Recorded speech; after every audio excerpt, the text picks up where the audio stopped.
आपकी अदालते লোক জনশক্তি পার্টির ন্যাশনাল প্রেসিডেন্ট চিরাগ পাসওয়ানের বিরুদ্ধে অভিযোগ হলো যে ইনি দ্বিচারিতা করেন। চিরাগ, লালুজি তো আজকাল রোজ মনে করিয়ে দেন যে বিজেপি নেতারা প্রায়ই পরিবারতন্ত্রের কথা বলে, কিন্তু চিরাগের পরিবারের কথা ভুলে যান। এখানে তো বাবাও রাজনীতিতে, কাকাও রাজনীতিতে, ভাই রাজনীতিতে, জামাইবাবুও রাজনীতিতে। না, আসলে এখন কাকা, ভাই সবাই চলে গেছে। আমার পরিবার এখন ছোট হয়ে গেছে। সবেদর নীলমণি আমার জামাইবাবুই আছেন। এবার ভোটে লড়ছেন। আশা করি উনি ভালোভাবেই জিতবেন। ২০১৪ তে পারিবারিক দ্বন্দ্ব খুবই হয়েছিল। যখন আমি ১ম বার ভোটে দাঁড়িয়েছিলাম আর তখনও এইরকমই একটা প্রশ্ন উঠেছিল। আর সেই সময়েও সবাই বলেছিল যে পরিবারবাদ, ওনার ছেলে এইসবই আরকি। আর তখন আমি মাত্র ৮৫,০০০ ভোটে জিতেছিলাম। ২০১৯ এ এই ভোটের ব্যবধান, সেই ভোটের মার্জিন যা ছিল তা ২.৫ লক্ষেরও বেশি হয়ে যায়। তার মানে ১৪ থেকে ১৯ পর্যন্ত আমি কাজ করেছি, পরিশ্রম করেছি, মানুষের বিশ্বাস অর্জন করেছি। আর সেই কারণে আজকের ডেটে দাঁড়িয়ে ২০১৪ থেকেও বড় জনতার রায় ২০১৯ এ আমি পেয়েছি। ২০২০ তে আমার পার্টি, আমার পার্টির নাম, আমার পার্টির সিম্বল সবকিছু আমার থেকে ছিনিয়ে নেওয়া হয়। আমাকে নিজের পার্টি থেকেই বের করে দেওয়া হয়েছিল।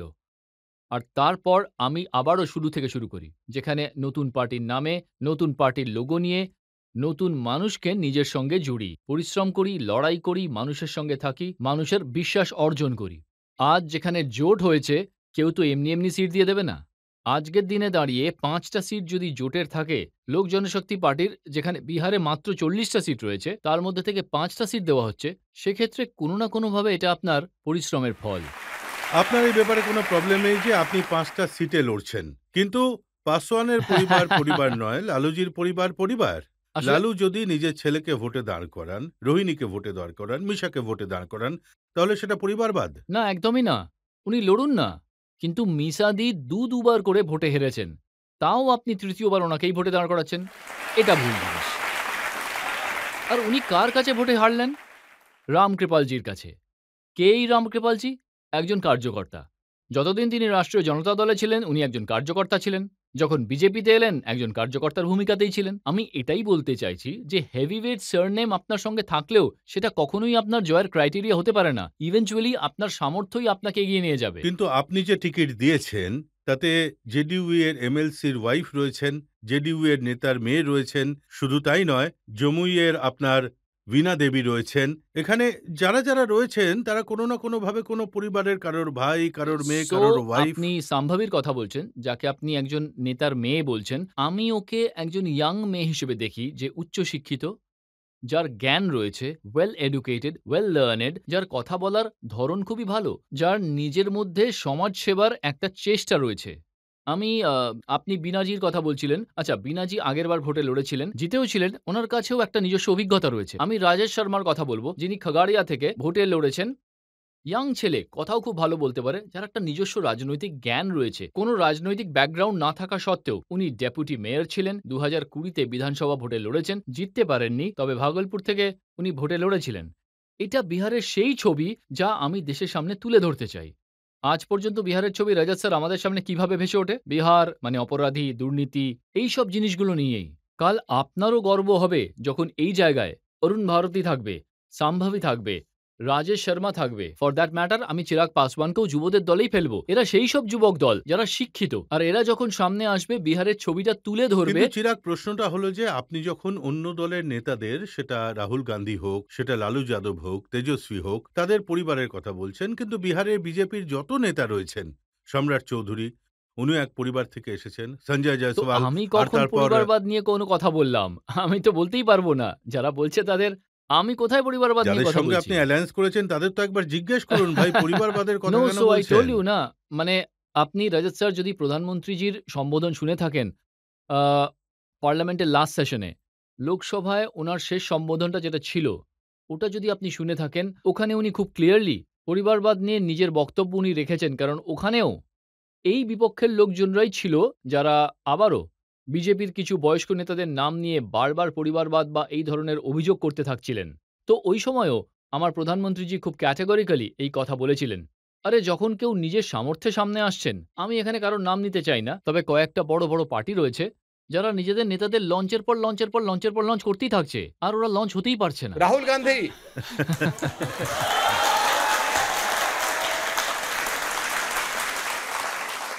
সো এই ব্যাপারটা ভুল। আচ্ছা ঠিক আছে, আপনি সুযোগ দিচ্ছেন, কিন্তু সে না পারা সত্ত্বেও বারবার তাকেই সুযোগ দেওয়া, এটা ভুল। সেই জন্যই তো তেজস্বী যাদব বলছেন যে বিজেপির লোকজন গোবরকে হালুয়া আর হালুয়াকে গোবর বলে বিক্রি করে দিচ্ছে। আর এই জিনিসটাই ওরা ৯০ এর দশক থেকে শিখে এসেছেন আর তাই এরকম উদাহরণ দিচ্ছেন। গোবর, পশুখাদ্য আর কি সব। আপনি পশুখাদ্যের কথা বলছেন, দেখুন পশুখাদ্য কেলেঙ্কারির কথা তো বারবার ওঠে। তেজস্বী বলছেন যদি লালু যাদব বিজেপি জয়েন করে নিতেন তাহলে তিনি রাজা হরিশ্চন্দ্র হয়ে যেতেন। তিনি যদি ওয়াশিং মেশিনে ধুয়ে যেতেন তাহলে পশুখাদ্যের চোরের জায়গায় উনি মহৎ ব্যক্তি হয়ে যেতেন। আসলে কি জানেন তো, আমরা হয়তো এখন এটাকে যেভাবে বলছি মানে একটু মজা করছি এটা নিয়ে, কিন্তু এটা গভীরে গিয়ে দেখা দরকার। যখন এনারা এই ধরনের কথা বলছেন, দেশের জুডিশিয়াল সিস্টেমের উপরে প্রশ্ন তুলছেন, দেশের বিচারপতিদের উপরে তারা প্রশ্ন তুলে দিচ্ছেন, দেশের একটা এমন স্তম্ভের উপর এরা প্রশ্ন তুলছেন যা শক্ত করে এই গণতন্ত্রকে ধরে রেখেছে। যখনই এই মানুষগুলো এই ধরনের প্রশ্ন তোলে, তারা একটা অরাজকতার আবহাওয়া গড়ে তুলতে চায়, যেখানে আমাদের জুডিশিয়াল সিস্টেম সম্পূর্ণভাবে কার্যকরী থাকবে না। আমি মনে করি, আর আমার এতে বিশ্বাস রয়েছে রজত স্যার, আমার বিশ্বাস রয়েছে ভারতের জুডিশিয়াল সিস্টেমের উপর। আমি মনে করি আপনি যদি ভুল না করেন, তাহলে আপনার সঙ্গেও ভুল হবে না। তবে হ্যাঁ, আপনি যদি দোষী হন, আপনাকে ছেড়েও কিন্তু দেওয়া হবে না। এই শক্তিটা ভারতের জুডিশিয়াল সিস্টেমের রয়েছে। দেখুন, এই প্রশ্নটা তো উঠবেই যে ভোটের আগে অরবিন্দ কেজরিওয়ালকে জেলে পুরে দেওয়া হলো, হেমন্ত সোরেনকে জেলে পুরে দেওয়া হলো। কারণ আছে, সেই জন্যই তো জেলে পোরা হয়েছে। কারণ না থাকলে আচ্ছা কারণ দেওয়ার দরকার নেই। কারণ দিতে হবে না। আর আজ আপনি দেখুন কেজরিওয়ালজি কাদের সমর্থন নিচ্ছেন? কাদের সমর্থন নিচ্ছেন? আজ এই কিছুদিন আগে so called India alliance, whatever alliance, তো ওই মঞ্চের উপরেই কেজরিওয়ালজি যখন অ্যারেস্ট হলেন, ওই মঞ্চে কারা, কারা ছিলেন? আপনি এক একজনের মুখ জুম ইন করে দেখান তো। এরা হলো সেই সমস্ত লোক যাদের ঠিকুজি কেজরিওয়াল নিয়ে ঘুরতেন ওই গান্ধী ময়দানেই, আন্না হাজারেজির আন্দোলনে। এইসব লোকগুলোরই ঠিকুজি নিয়ে ঘুরতেন দুর্নীতির অভিযোগ রয়েছে বলে। আর আজ ওই লোকগুলোরই সমর্থন নিচ্ছেন নিজেকে জেল থেকে বের করার জন্য। আচ্ছা, এটা কি সত্যি কথা যে তেজস্বীজি আপনার ছোটবেলার বন্ধু আর আজও আপনি ওনার সঙ্গে থাকেন, মানে ওনার সঙ্গে কথাবার্তা হয়? সঙ্গে থাকি না, তবে হ্যাঁ, আমার বন্ধু হনও। বন্ধু ঠিক নন, তবে ভাই বলতে পারেন। ছোট ভাই মানে আমি তেজস্বীকে সর্বদা বলেছি এবং মানিও। কারণ আছে, মানে আপনারাও সবাই হয়তো রিলেট করবেন। আপনার বাবার বন্ধুর তাদের ছেলে-মেয়ে আপনারও বন্ধু হয়ে যায়। So this is what happened with me also. আ আমার বাবা আর মাননীয় লালুজির মধ্যে দারুণ একটা সম্পর্ক ছিল। দুজনেই একসঙ্গে কাজও করেছেন। উনারা একে অপরের সমকক্ষ আ ছিলেনও। আ এই একটা কারণে আ ছোটবেলা থেকেই তেজস্বীর সঙ্গে আমার পরিচয়, আলাপ ছিল। ওনাকে আপনি ভাই আর বন্ধু যত ভালোবাসার কথা বলছেন, ওনার পাবলিক মিটিংয়ে আপনার মাকে গালি দেওয়া হ্যাঁ, হয়েছিল। হ্যাঁ। আজ আমি যখন এই কথাটার উত্তর দিচ্ছি, আজ আমার খারাপ লাগছে। আজও এই জিনিসটা ভাবলে আমার খারাপ লাগে। যাকে আমি নিজের ছোট ভাই বলে মনে করেছি, তার সামনেই আমার পরিবারের লোকজনকে গালাগালি দেওয়া হলো। আমার জন্য আমি খোলাখুলি বলছি, আমি যে অ্যালায়েন্সেই থাকি না কেন, কোনোভাবেই আমি এসব বলতে ভয় পাই না যে আমার কাছে রাবড়িজি আমার মায়ের মতো। আর আমি ওনাকে নিজের মা বলেই মনে করি। আমার কাছে মিসা দিদি আমার বড় দিদির মতো। আর রোহিণী, ও হলো আমার বোন। ওই পরিবারের সঙ্গে আমার সম্পর্ক রয়েছে। আজ হয়তো আমি অন্য অ্যালায়েন্সে আছি, কিন্তু ওই সম্পর্কটা আমি বরাবর টিকিয়ে রেখেছি। রাজনৈতিক লড়াই আমরা একে অপরের সঙ্গে বড়, বড় মঞ্চ থেকে করেছি। কিন্তু আজ যখন তেজস্বীর সামনে আমার পরিবারকে গালাগালি দেওয়া হলো, আর যেভাবে ও চুপ করে থাকলো, সেটা আমার খুব খারাপ লেগেছে। আমি যদি তেজস্বীর জায়গায় থাকতাম, আর আমার সামনে যদি ওদের পরিবারের কোনো সদস্যের সম্পর্কে এইভাবে বলা হতো, তাহলে আমি মুখের ওপর জবাব দিতাম।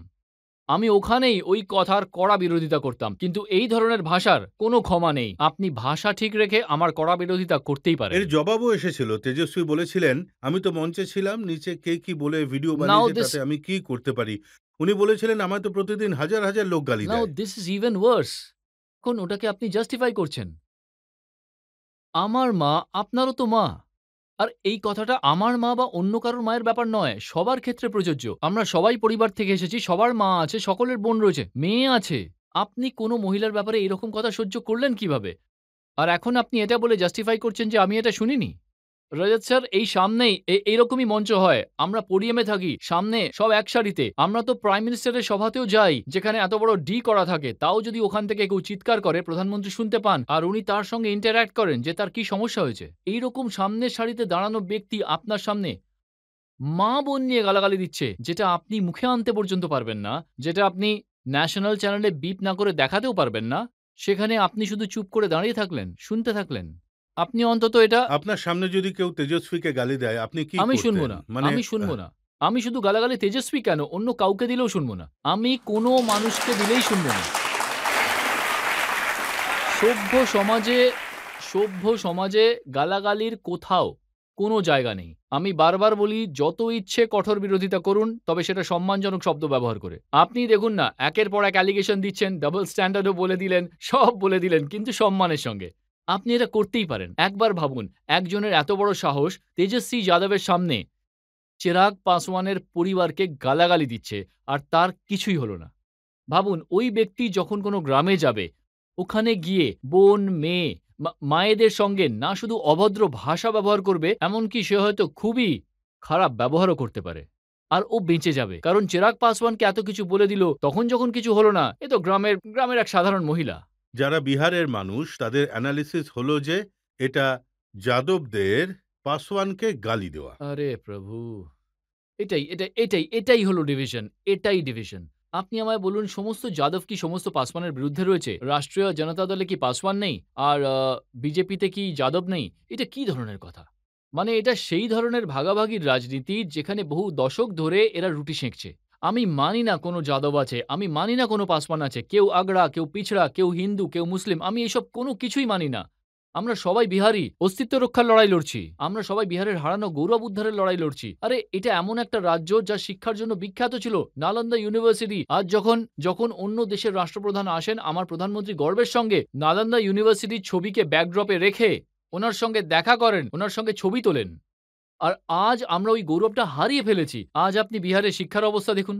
আর এই পরিস্থিতিগুলোকেই তো বদলানো দরকার। আর এরা এমওয়াই সমীকরণ তৈরি করছে। আর এমওয়াই সমীকরণ তৈরি করে এরা ভাগাভাগি করছে। আমারও আছে এমওয়াই সমীকরণ। আমার মহিলা সমীকরণও রয়েছে, যুব সমীকরণ রয়েছে। আমি মহিলাদের একত্রিত করব, যে কোনো জাতির হোক। যুবদের একত্রিত করব, তারা যে কোনো জাতির হোক, যে কোনো ধর্মের হোক। যদি জাতি নিয়ে ভাগাভাগি করেন, বিহার কিন্তু শেষ হয়ে যাবে। আরো একটা প্রশ্ন আমরা নিয়ে নেব এখন। হ্যাঁ, বলুন। বিহারে আপনি যদি যেতেন, তাহলে আপনি বিহারের সিএম হতে চাইবেন নাকি কেন্দ্রীয় সরকারের মন্ত্রী? ইংরেজিতে একটা কথা আছে, if wishes were horses, beggars would ride. যদি আপনার চাহিদাতেই সব হয়ে যেত, আমার চাহিদার সঙ্গে বাস্তবের এতটাই মিল থাকতো, তাহলে আজ আমার বাবা আমার সঙ্গে থাকতো, আমার পরিবার ভাগ হতো না, আ আমাকে এতটা লড়াইও করতে হতো না। তবে চাহিদা একদিকে আর বাস্তব অন্যদিকে। আমি শুধু সৎভাবে আমার চেষ্টা চালিয়ে যাচ্ছি। জানি না ভবিষ্যতে কি হতে চলেছে। আমি ৩ বছর আগেও জানতাম না, মানে যেটা বলা হয় নেপোকেড, বর্ন উইথ সিলভার স্পুন, আর জানি না সোনার চামচ, রূপোর পালঙ্ক, কি না বলা হয়েছে। কাট টু ওয়ান ফাইন ডে আমার কাছে একটা বাড়ি পর্যন্ত ছিল না। রাতারাতি আমার বাড়ির জিনিসপত্র রাস্তায় ফেলে দেওয়া হয়েছিল। তবে এই ক্ষেত্রে চাহিদা একদিকে থাকে আর বাস্তব অন্যদিকে। তাই জানি না ভবিষ্যতে কি হতে চলেছে। তবে এটুকু বলতে পারি যে চিরাগ পাসওয়ান যে কোনো পরিস্থিতির জন্য প্রস্তুত রয়েছে। যতই কঠিন হোক না কেন বা যতই সহজ, যে কোনো পরিস্থিতির জন্য তৈরি।